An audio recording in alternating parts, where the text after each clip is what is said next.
잘 오셨습니다. 주님의 이름으로 환영하고 축복합니다. 오늘 잠깐 말씀을 나누기 전에 지난주 월요일 날 우리 고 진도철 은퇴 집사님 장례식이 있었습니다. 그래서 우리 장례를 치르고 우리 유가족들 이 자리에 예배드리러 나오셨는데요. 우리 박정순 권사님, 준원주 집사님, 백이숙 집사님 함께 나오셨는데 잠깐만 좀 일어나 주시겠습니까? 제가 함께 잠깐 기도하도록 하겠습니다. 우리 함께 기도하시겠습니다. 사랑이 많으신 하나님, 우리 고 진도철 은퇴 집사님 가정 위에 하나님의 크신 은혜와 은총을 더하여 주시옵소서. 하나님, 사랑하는 남편을 그리고 아버님을 주께로 올려보냈습니다. 하나님, 그 마음 가운데 여러 가지 아쉬움과 섭섭함이 있지만 주님 축복해 주시고 주님 인도해 주셔서 우리가 천국에서 다시 만날 날을 소망하며 하나님의 은혜 가운데 서나가는 우리 귀한 가정 되게 하여 주시옵소서. 하나님의 은혜를 더하여 주시옵소서. 예수님의 이름으로 기도드리옵나이다. 아멘. 자리에 앉아주시고요. 예배가 끝난 후에 우리 유가족들 함께 위로해 주시고 또 함께 격려해 주시기를 바랍니다. 저는 오늘 온 땅을 우리 손에 주셨다라는 제목을 가지고 함께 하나님의 말씀을 나누기를 원합니다. 2차 세계대전을 승리로 이끈 미국의 2명의 장군이 있습니다. 한 명은 태평양 전선에서 일본과 싸워서 승리한 메가더 장군이 있고 또 한 명은 유럽 전선에서 독일과 싸워서 승리한 아이젠하워 장군이 있습니다. 근데 이 두 사람이 둘 다 용맹한 장군이면 틀림없지만 굉장히 큰 차이가 있는데, 첫 번째 이 메가더 장군은 말 그대로 맹장입니다. 호랑이처럼 달려들어서 상대방을 물어뜯고 또한 상대방을 향해서 진격을 하면은 이 일본군이 어쩔 수 없이 물러나는 그러한 용장이 바로 이 메가더 장군이죠. 근데 그에 비해서 이 아이젠하워 장군은 굉장히 온화하고 온순해서 장군이라기보다는 약간 신사에 가깝다라는 그러한 이야기를 굉장히 많이 합니다. 근데 그 이유가 뭐냐면은 이 태평양 전선에서 일본과 싸울 때는 거의 일본과 미국의 1대1 싸움입니다. 그래서 미국에서 결정을 하면은 그대로 실행을 하면 되니까 다른 걸 신경 쓰지 않아도 되는데, 유럽에서 싸울 때는 이 독일을 미국 혼자 싸우는 게 아니라 영국과 프랑스 그리고 더 나아가서 소련과도 연합군을 형성해서 싸워야 되니까 어떤 작전을 펼칠 때마다 그것을 추진하기가 어렵고 다른 장성들과 협의를 해서 다른 나라 장성들과 협의를 해서 합의점을 찾아낸 다음에 전쟁을 해야 되니까 이 아이젠하워는 저돌적으로 밀어붙이지 못하고 사람들을 만나고 설득하는 작업을 끊임없이 했어야 됐죠. 그래서 사람들이 평가하기를 이 메가더 장군은 용장이고 아이젠하워 장군은 지장이다라는 그러한 이야기들을 굉장히 많이 합니다. 그런데 이 두 명의 장군을 굉장히 잘 알고 있는 할리우드 여배우가 있는데, 사람들이 그 여배우에게 물어봤습니다. 메가더 장군과 아이젠하워 장군의 차이는 뭔 것 같습니까? 라고 물어봤더니 이 여배우가 뭐라고 얘기를 했냐면은, 메가더 장군과 만나서 밥을 먹고 이야기를 하면은 이 메가더가 굉장히 대단한 사람이구나, 굉장히 뛰어난 사람이구나, 이런 것을 느끼게 된다는 것입니다. 그래서 그의 뛰어남과 그의 저명함으로 인해서 기가 질리고 또한 그의 포스 때문에 약간 기가 눌리는 그러한 모습이 있다고 합니다. 그런데 이 아이젠하워 장군을 만나면은 사람이 굉장히 온유하고 온순한데 어떤 느낌을 받냐면은 내가 굉장히 좋은 여배우구나, 이런 생각을 갖게끔 한다는 겁니다. 그 이유가 뭐냐면 아이젠하워 장군은 이 여배우를 만나서 얘기하면은 이 사람의 영화에 대해서 칭찬을 하고 이 사람의 연기에 대해서 칭찬을 하기 때문에 편안한 분위기에서 마치 자기가 주인공이 된 것 같은 그러한 느낌을 받았다는 것이죠. 그래서 나중에 뭐라고 얘기를 하냐면은 이 메가더 장군은 장군으로서 은퇴하고 나서 그 다음부터 이분은 정말 자기 말대로 사라졌는데, 이 아이젠하워 장군은 은퇴하고 난 다음에 대통령으로서 다른 삶을 또 살게 되죠. 그것이 바로 이러한 성향에서 온 것이다라는 그러한 평가를 한 적이 있었습니다. 그런데 실제로 제가 먼저 교회를 섬겼을 때 잘 아시는 집사님분이 있는데 그분 굉장히 뛰어난 분입니다. 또한 굉장히 탁월하고 사회적으로도 저명한 분인데, 이분을 만나고 나면은 어떤 느낌을 받냐면은 참 내가 괜찮은 목사구나, 이런 느낌을 굉장히 많이 받는다는 겁니다. 그 이유가 뭐냐면 그분과 대화를 나누면 그분의 대화 대부분이 저에 관한 이야기를 해주시는데, 저의 사역에 대해서 그리고 제 목회에 대해서 이분이 꼼꼼히 하나하나 차근차근 칭찬을 해주시는데, 그분의 이야기를 듣고 나면은 참 내가 좋은 사람이구나, 이런 느낌을 받게 되고 그분을 자주 만나고 싶은 그러한 생각이 들기까지 한다는 것입니다. 근데 저뿐만 아니라 다른 목사님들도 그분 만나는 것을 좋아하고 그분 만나는 것을 굉장히 기뻐하죠. 그 이유는 뭐냐면 그분을 만나면은 칭찬을 받고 또한 그분을 받으면은 인정을 받으니까 굉장히 기분이 좋아지고 기뻐진다는 것입니다. 사랑하는 여러분, 세상엔 이렇게 두 종류의 사람이 있습니다. 자신의 뛰어남을 아낌없이 드러내는 사람이 있는 반면 또한 자신이 뛰어남에도 불구하고 다른 사람의 뛰어남을 가르쳐줌을 통해 그것을 부각시킴을 통해 그 사람이 온전한 사람인 것을 알려주는 그러한 사람이 있다라는 것이죠. 그럼 사람들은 어떤 사람에게 더 주목을 하고 어떤 사람에게 더 집중을 하냐면 자기의 뛰어남을 보여주는 사람보다 다른 사람의 뛰어남을 부각시키는 사람. 그래서 그 사람과 얘기했을 때 굉장히 내가 괜찮아 보이는 듯한 느낌을 받는다라는 느낌을 가질 때 그 사람을 더 좋아한다는 것이죠. 그래서 그것에 대해서 이 프란시스 후쿠시마라는 교수가 있는데 그 사람이 이런 주장을 했습니다. 그게 뭐냐면 사람에게는 두 가지 욕구가 있다는 겁니다. 첫 번째는 식욕이라는 것이죠. 이 식욕이 뭐냐면 뭔가를 먹고자 하는, 뭔가 음식물을 섭취하고자 하는 그러한 욕구가 있다는 것입니다. 그리고 이 식욕은 다른 의미로 경제적인 욕구로 발전되기 시작한다는 겁니다. 그리고 두 번째 욕구가 있는데 이 욕구는 뭐냐면 인정욕구입니다. 이 인정욕구는 뭐냐면 다른 사람에게 칭찬받아야 되고 인정을 받아야지만 살 수가 있다는 것입니다. 마치 사람이 식욕이 있는데 밥을 먹지 않으면 배가 고파서 죽는 것과 마찬가지로 이 사람에게 인정욕구가 있는데 다른 사람한테 인정받거나 또한 다른 사람한테 칭찬을 받지 못하면은 배가 고픈 게 아니라 마음이 고프다는 것입니다. 근데 이 마음이 고파지면 이 사람 역시 죽을 수밖에 없다라는 것이죠. 그래서 이 후쿠시마 교수가 어떤 얘기를 했냐면 소련이 왜 무너졌는가? 소련은 이 사람들의 식욕, 경제적인 욕구에는 주목을 했지만 인정받고자 하는 인정욕구에 주목을 하지 않았다는 겁니다. 그래서 모두를 다 평등한 사회를 만들어 보니까 잘해도 칭찬받지 못하고 오히려 뛰어난 사람을 끌어내리는 그러한 분위기가 생기기 시작하니까 나라가 결국은 경제적인 욕구도 충족을 시키지 못하고 망해버리는 그러한 일에 빠지고 말았다라고 얘기를 합니다. 그런데 사랑하는 여러분, 우리가 현대사회를 살아가다 보면 물론 여러 나라에도 배고픔의 문제가 있습니다. 그런데 우리나라 하나만을 놓고 봤었을 때 우리나라의 문제는 배고픔의 문제가 아니라는 것입니다. 그럼 배고픔의 문제가 아니면 어떤 것의 문제인가? 바로 마음이 고프다는 것입니다. 그 마음이 고프다는 뜻은 무슨 뜻이냐면 사람들이 외롭고 또한 외톨이가 될까봐 두려워하는 그 마음이 있다는 것입니다. 즉 아무도 내 존재를 인정하지 않고 아무도 나를 칭찬해주지 않고 더 나아가서 무리 가운데 떨어져 외톨이가 될 것을 두려워하고 힘들어하는 그런 분위기가 굉장히 크다는 것이죠. 그런데 전에는 이 외톨이 문제, 외로움의 문제가 집에 혼자 계시는 몇몇의 연세가 많으신 어르신들이나 또는 학교에서 잘 적응을 하지 못해서 따돌림을 당하는 청소년의 문제 정도로 인식을 했었습니다. 그런데 며칠 전에 SBS 뉴스 기사에 이런 기사가 난 적이 있습니다. 그게 뭐냐면 많은 대학생들이 아싸 증후군이라는 것을 앓고 있다는 겁니다. 근데 이 아싸 증후군이 뭔가 봤더니 아웃사이더의 줄임말을 아싸라고 그런다는 거예요. 근데 이 뜻이 뭐냐면은 이 아웃사이더가 될까봐 힘들어하고 어려워한다는 것이죠. 즉 대학 생활을 하는데 무리 중에 끼지 못하고 외톨이가 될까봐 두려워하는 대학생들이 굉장히 많다는 겁니다. 그래서 이 증상이 언제 많이 나타나냐면은 3월달 학교가 개강했을 때 그때 일어나게 되는데 학교에 가서 친구들 틈이나 또는 사람들 틈에 어울리지 못하고 외톨이가 돼버리면 어떨까라는 그러한 공포감과 두려움이 굉장히 크다라는 것입니다.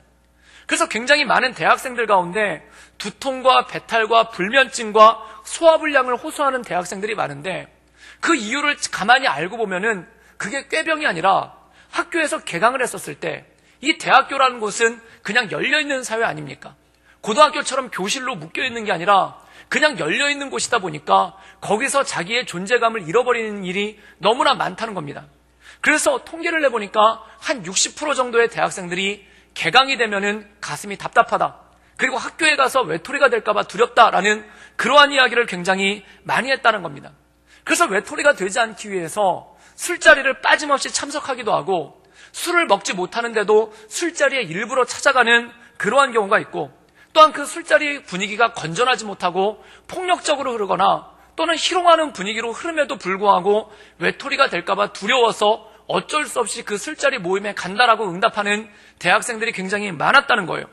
또 한 설문조사에 보면은 학교 생활을 하면서 가장 힘들고 스트레스를 받는 게 무엇이냐라고 물어봤더니 학업의 문제나 취업의 문제가 아니라 1위를 차지한 게 뭐냐면 학교에서 누구와 점심을 먹어야 될지 그게 참 힘들고 어렵다라는 응답을 낸 학생들의 숫자가 가장 많았다는 것입니다. 그래서 매일 아침 학교 갈 때마다 외톨이가 될까 두렵고 그리고 혼자 밥을 먹게 될까 봐 두려운 그러한 모습이 그 안에 있다는 거예요. 그래서 어떤 학교에서는 어떤 이벤트를 했냐면은 스마트폰 애플리케이션 중에 두리두밥이라는 애플리케이션이 있습니다. 이게 뭐냐면 카풀과 똑같이 몇 날 몇 시에 어디서 내가 밥을 먹을 테니까 그때 밥 먹을 사람 모여라. 그리고 애플리케이션에다 띄우는 거예요. 스마트폰에다 띄우는 거예요. 그러면 그날 그 시에 사람들이 모여가지고 거기서 모여 앉아서 생전 처음 보는 사람들이랑 밥을 같이 먹는다는 겁니다. 그런데 뭐라고 얘기하냐면 그래도 누군가 내 앞에서 밥을 먹어준다는 거에 안정감을 느낍니다라는 그런 얘기를 하는 대학생이 있었다는 거예요. 그런데 요즘에는 어떻게 됐냐면은 혼자 밥 먹는 사람들이 너무 많아지다 보니까 대학가 식당가 중에서는 어떤 식당이 생겼냐면은 혼밥 식당이라는 게 생겼습니다. 이 혼밥 식당이 뭐냐면 혼자 밥을 먹는 식당인데 그 구조가 어떻게 됐냐면은 마치 그 도서관처럼 칸막이가 다 돼 있다는 거예요. 그래서 혼자 앉아서 먹으면은 앞에 누가 있든지 신경 쓰지 않고 다른 사람의 시선을 신경 쓰지 않고 먹을 수 있는 그러한 식당이 생겼다는 거죠. 근데 제가 깜짝 놀란 게 이 혼밥 식당이 고속도로 휴게소에도 있더라고요. 그래서 어떤 고속도로 휴게소를 가보니까 테이블이 진짜 도서관처럼 돼 있는 거예요. 그래서 칸막이가 다 돼 있고 거기 사람들이 혼자 앉아서 사람들의 시선을 피해가면서 편안하게 밥을 먹게끔 돼 있는 그러한 식당이 있더라고요. 근데 제가 더 놀라운 건 뭐냐면 그 테이블 위에 뭐가 있냐면은 돼지코가 있는 거예요. 그 돼지코가 뭐냐면은 그 전원 플러그 있지 않습니까? 그게 왜 있냐고 물어봤더니 휴대폰을 충전하기 위해서 스마트폰을 충전하기 위해서 그게 꼭 있어야 된다는 겁니다. 그래서 사람들이 앉아서 밥을 먹는 모습을 보니까 다 스마트폰을 보면서 밥을 먹고 있는 그러한 모습이 있는 거예요. 그래서 제가 그걸 보면서 놀란 것 중에 하나가 뭐냐면 이제 스마트폰이 밥 친구까지 되어주는구나. 이제 스마트폰이 그냥 친구가 아니라 밥 친구도 되어주는구나. 이런 것을 느끼게 되었습니다. 그런데 사랑하는 여러분, 요즘에 어린아이들이나 젊은 사람들이 친구들과 놀 생각을 하지 않고 스마트폰만 보고 논다라고 걱정하시는 어르신들이 굉장히 많으십니다. 근데 여기 역설이 있는 거예요. 스마트폰을 보기 때문에 친구들과 안 노는 게 아니라 친구가 없으니까 스마트폰이랑 노는 것입니다. 놀아줄 친구가 없으니까 스마트폰이랑 놀게끔 되는 거예요. 그래서 지하철 같은 데를 타보면은 요즘에는 청소년들이나 어린이들뿐만 아니라 어른들도 다 스마트폰을 보고 있고 심지어 연세가 많으신 어르신들도 다 스마트폰을 보고 계시더라고요. 그래서 그걸로 뭘 하나 제가 옆에서 흘끗 봤더니 어르신들이 이 스마트폰에서 바둑을 두시거나 오목을 두시거나 또는 고스톱을 치시는 그런 분들도 그 안에 있더라고요. 그런데 그 이유가 뭘까요? 스마트폰이 재밌어서 스마트폰이랑 노는 게 아니라 마땅히 따로 놀 사람이 없으니까 스마트폰과 놀게 되는 그러한 일들이 생기기 시작한다는 것입니다. 사랑하는 여러분, 과거에는 사람을 힘들게 하는 문제가 배고픔의 문제였습니다. 그런데 현대시대, 지금 시대의 사람들을 힘들게 하는 것은 배고픔의 문제가 아니라 마음의 고품의 문제라는 것입니다. 그렇다면 이 마음이 고픈 것, 이 외로움을 해결하기 위해서 어떤 방법을 가져야 될까요? 그래서 세상에는 두 가지 대안을 내놓습니다. 첫 번째는 너만 외로운 게 아니라 모두가 외로우니까 안심하라는 겁니다. 사랑하는 여러분, 그게 해결책이 되겠습니까? 너만 외로운 게 아니라 모두가 외롭다는 겁니다. 그러니까 네가 특별한 게 아니니까 안심하라는 거예요. 근데 여러분 생각해 보십시오. 내가 밥을 못 먹는데 다른 사람도 밥을 못 먹는다고 해서 내 배고픔의 문제가 해결이 되겠습니까? 해결이 안 되는 거예요. 배가 고픈 건 고픈 거예요. 그런데 마음이 고픈 것도 마찬가지입니다. 내가 마음이 고픈데 다른 사람 역시 마음이 고프다고 해서 내 마음 고품의 문제가 해결이 되겠습니까? 해결이 안 되는 거예요. 또 어떤 사람들은 이렇게 얘기합니다. 사람들이 외로우니까 외로운 사람들끼리 묶어주면은 해결책이 나오지 않겠는가라고 얘기를 합니다. 그런데 여러분 생각해 보십시오. 물에 빠진 사람은 물에 빠진 사람을 구해줄 수가 없습니다. 서로 외로운 사람끼리 모여 나봐야 더 외로워질 뿐이고 더 힘들어질 뿐이에요. 그래서 차라리 어떤 사람은 그냥 힘드느니 혼자 있는 게 편하다라고 말씀하시는 그러한 분들도 있다는 것입니다. 그런데 사랑하는 여러분, 그렇다면 이 외로움의 문제, 이 사람의 외로움의 문제, 마음 고품의 문제는 어떻게 해결해야 되겠습니까? 어떤 사람은 국가가 해결해야 된다고 합니다. 그런데 나라가 무슨 수로 그걸 해결하겠습니까? 차라리 배가 고프다고 하면 쌀을 갖다 주면 되는데 마음이 고프다고 하는 것에 어떻게 사람들의 해결점을 해줄 수 있고 어떻게 그것에 도와줄 수가 있겠습니까?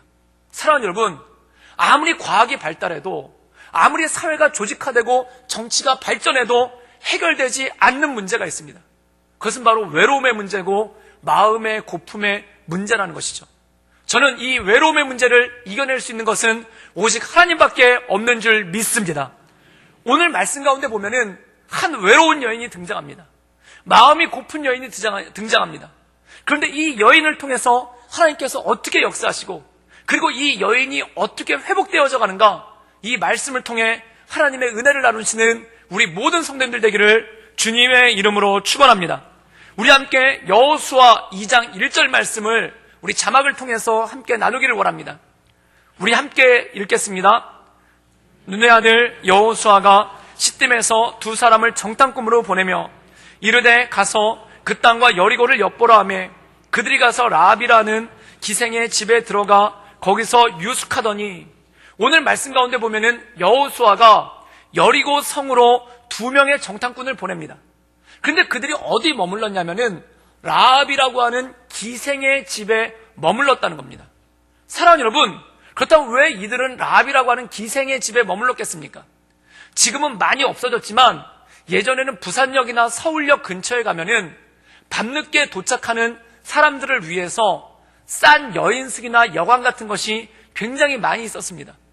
그런데 이렇게 저렴한 여인숙이나 여관 옆에 꼭 같이 있는 게 뭐냐면은 홍등가가 있어요.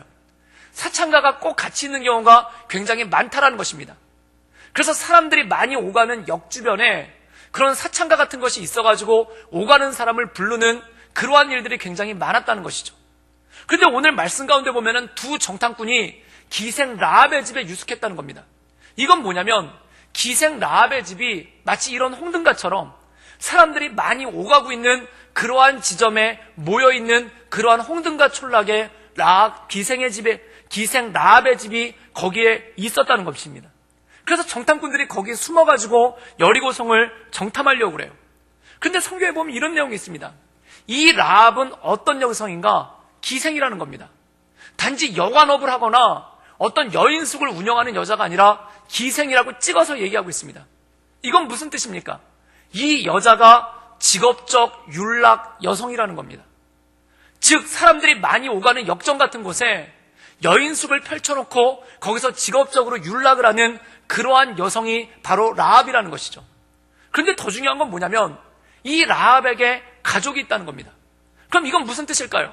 노예로 끌려와서 이 기생을 하는 게 아니라 가족을 돌보고 가족을 부양하기 위해서 이 기생이라는 일을 하고 있다는 겁니다. 그런데 이 가족이 남편이나 자식이 아닙니다. 누구냐면 부모와 형제입니다. 이 캄보디아에 앙코르와트라는 사원이 있는데 세계적인 문화유산이죠. 그리고 많은 사람들이 들어오는 관광지입니다.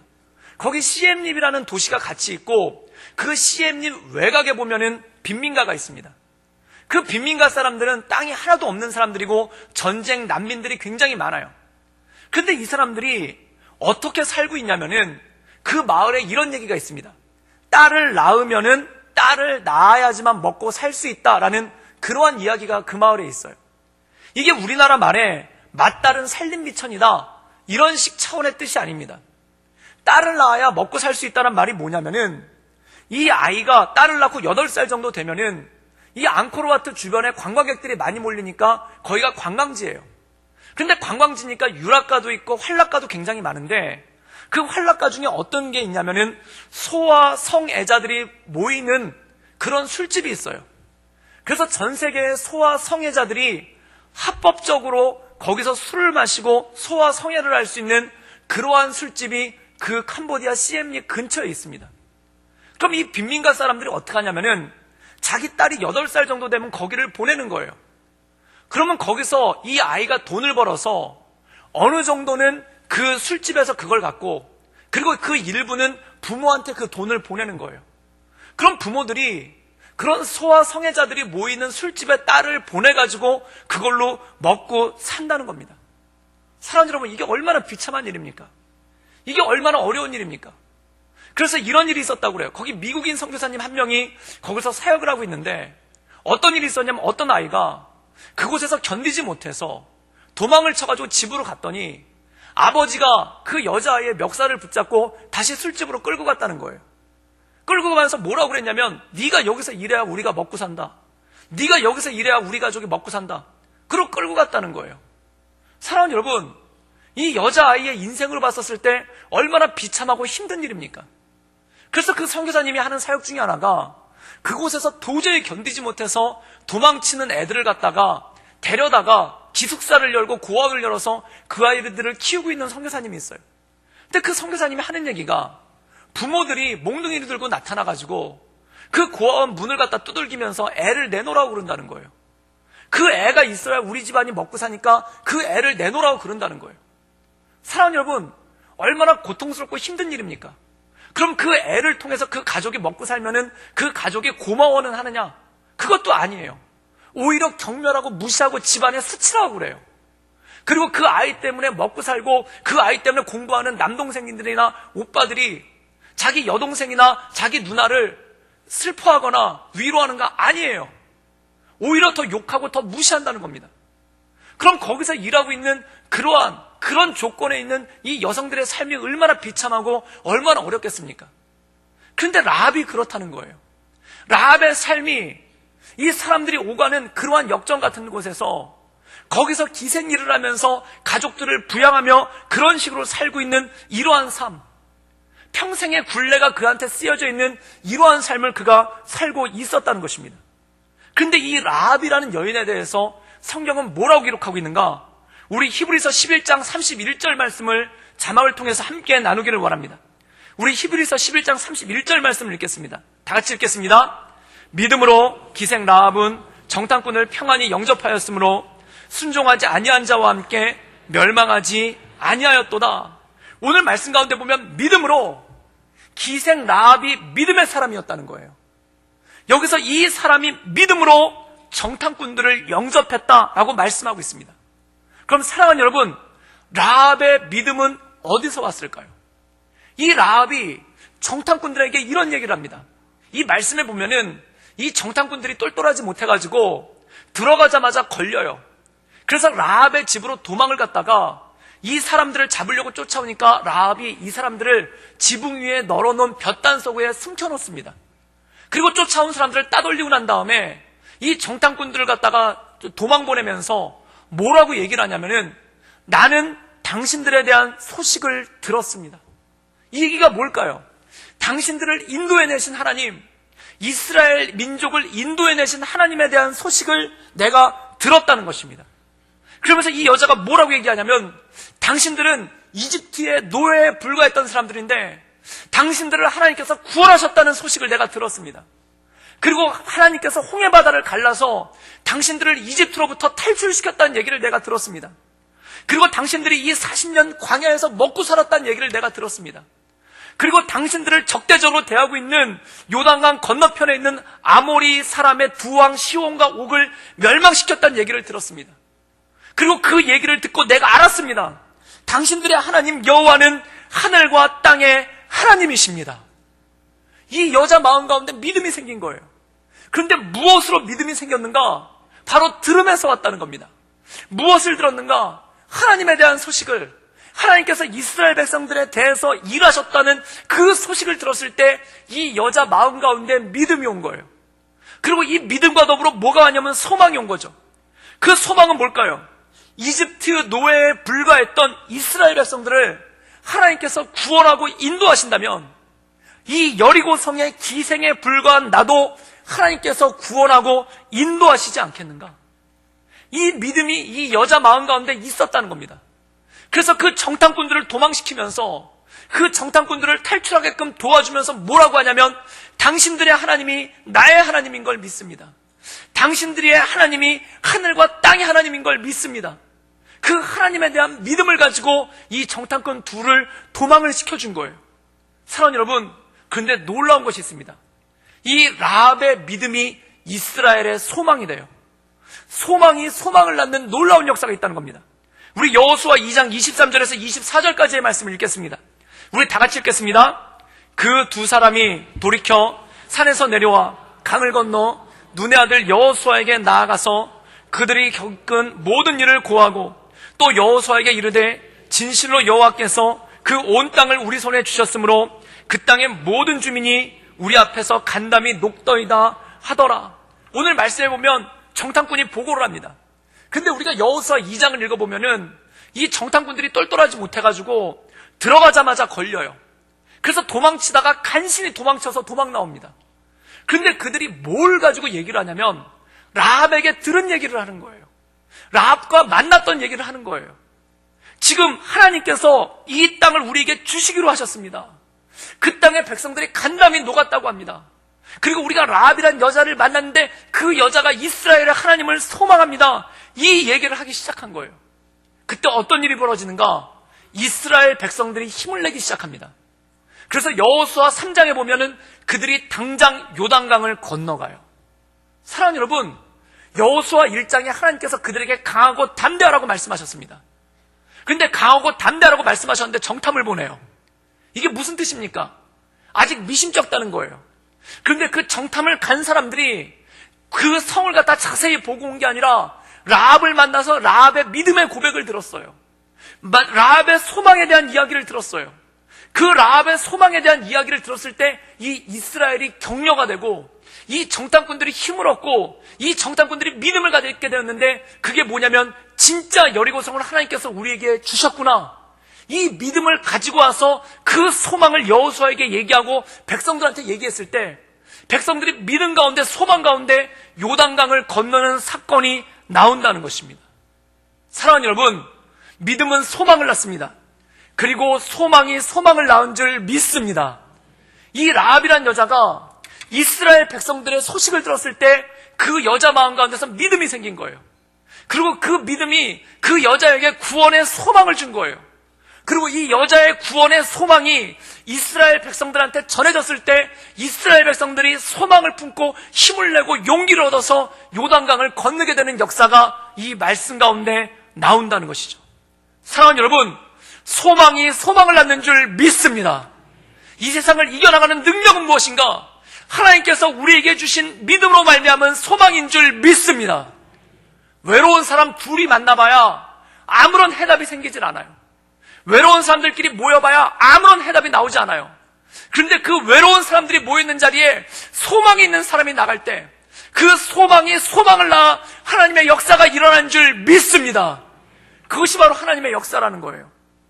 제가 신학대학원을 졸업할 때 원래 그 대학원 졸업하면은 그 가운을 입지 않습니까? 그래서 석사 가운을 입고 석사모를 썼는데 졸업사진 다 끊고 다른 집들을 보니까 다 이렇게 옆에 있는 가족들한테 입혀주더라고요.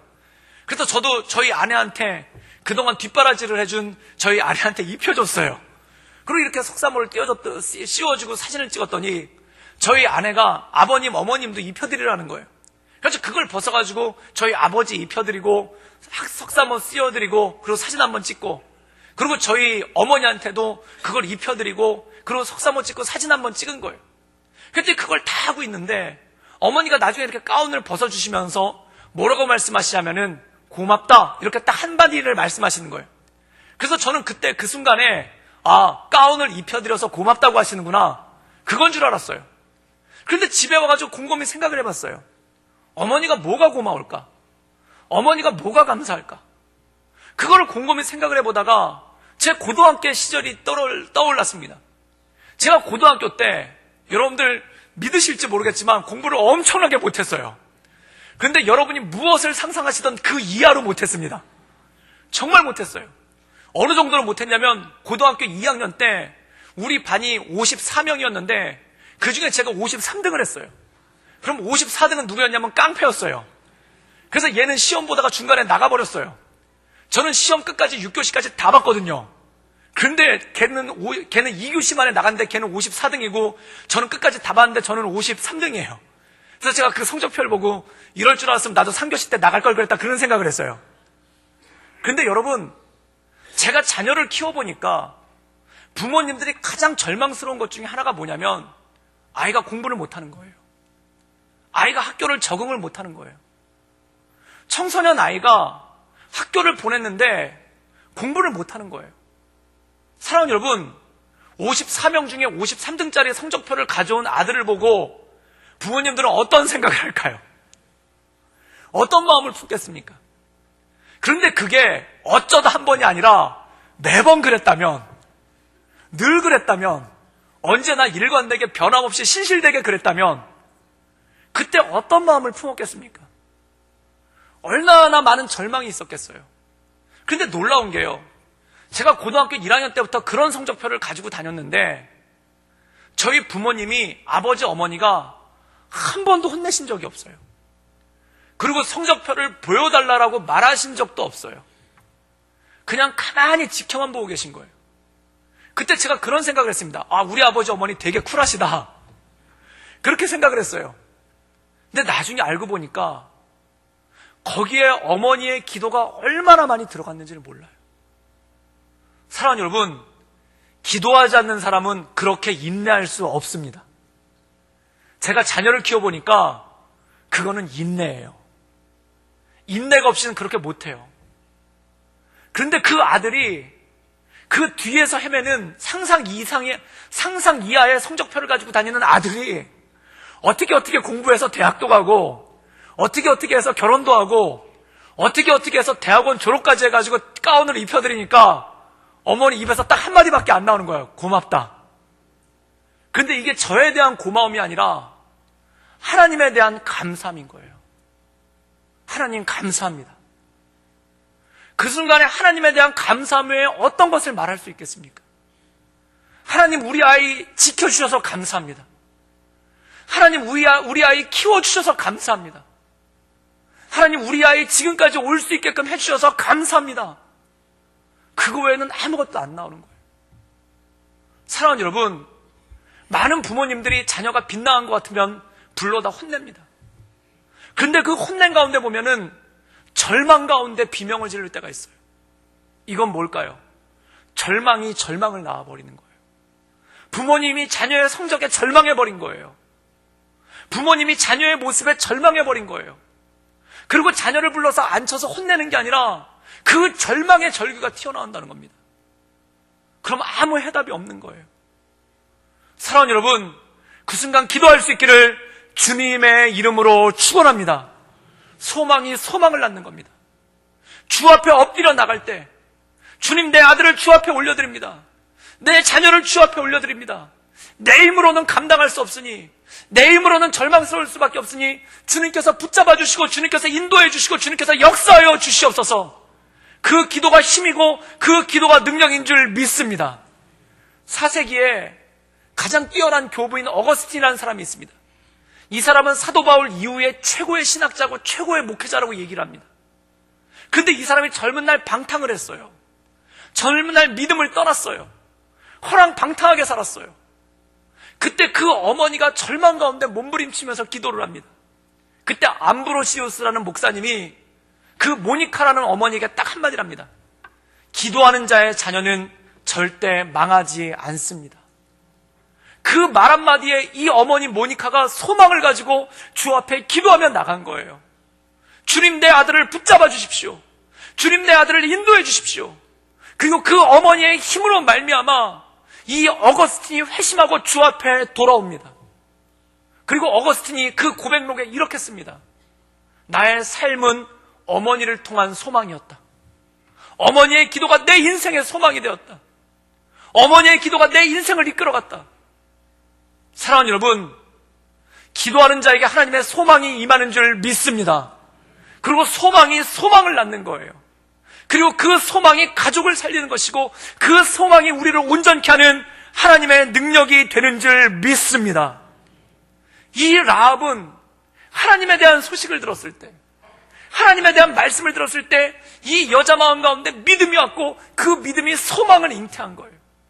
그리고 그 소망을 가지고 이스라엘 백성들한테 전했을 때 이 이스라엘 백성들이 용기를 얻어서 요단강을 건너는 놀라운 소망의 줄잇기의 역사가 일어난 것이죠. 그런데 놀라운 것이 있습니다. 우리 마태복음 1장 5절에서 6절까지의 말씀을 자막을 통해서 한번 읽겠습니다.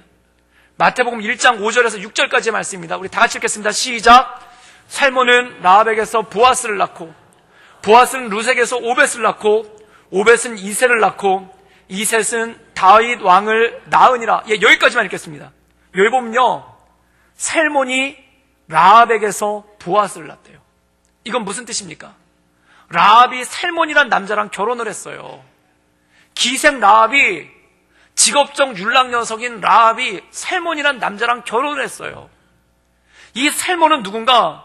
그 당시 이스라엘의 가장 막강한 지파인 유대 지파의 족장이 되는 사람이 바로 살몬입니다.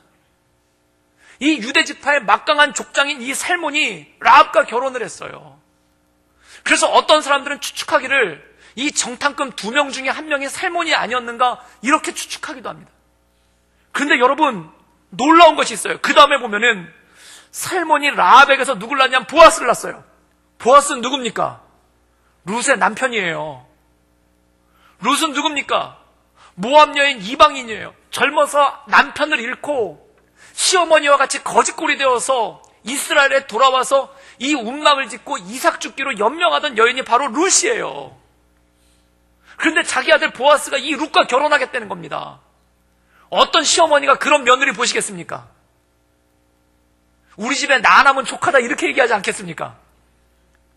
그런데 여기 중요한 게 있어요. 소망이 소망을 낳은 거예요. 자기의 삶을 그 여리고의 기생의 신분에 있었던 아무 소망도 없고 아무 힘도 없던 나에게 소망으로 역사하신 그 하나님, 그 하나님이 동일하게 자기 며느리 모압에서 남편을 잊고 거짓골이 되어서 시어머니와 함께 와서 그 이삭을 죽고 연명하고 있는 그 룻에게도 하나님의 소망이 임한 줄 믿습니다. 이게 소망이 소망을 낳는 거예요. 더 놀라운 일이 있습니다. 어떤 일이 나는가? 룻은 오벳을 낳고 오벳은 이셋을 낳고 이셋은 다윗을 낳아요. 다윗은 누구입니까? 이스라엘의 소망이 다윗인 줄 믿습니다. 소망이 소망을 낳은 거예요. 여기서 그치질 않습니다.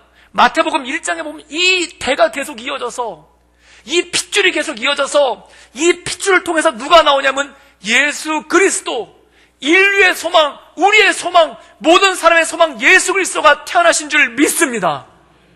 이 여자의 소망의 핏줄을 통해, 이 여자의 소망을 통해 그 소망이 소망을 낳고 소망이 소망을 낳아서 온 인류 가운데 하나님의 소망이, 온 인류 가운데 하나님의 역사가, 온 인류 가운데 하나님의 구원의 역사가 임한 줄 믿습니다. 그럼 이 살몬이라는 남자는, 이 유력한 집안의 남자는 왜 하필이면 많은 여자들 중에 기생 라합과 결혼했을까요? 그 이유는 단 한 가지입니다. 그녀를 통해서 이스라엘의 소망을 받기 때문에 그래요.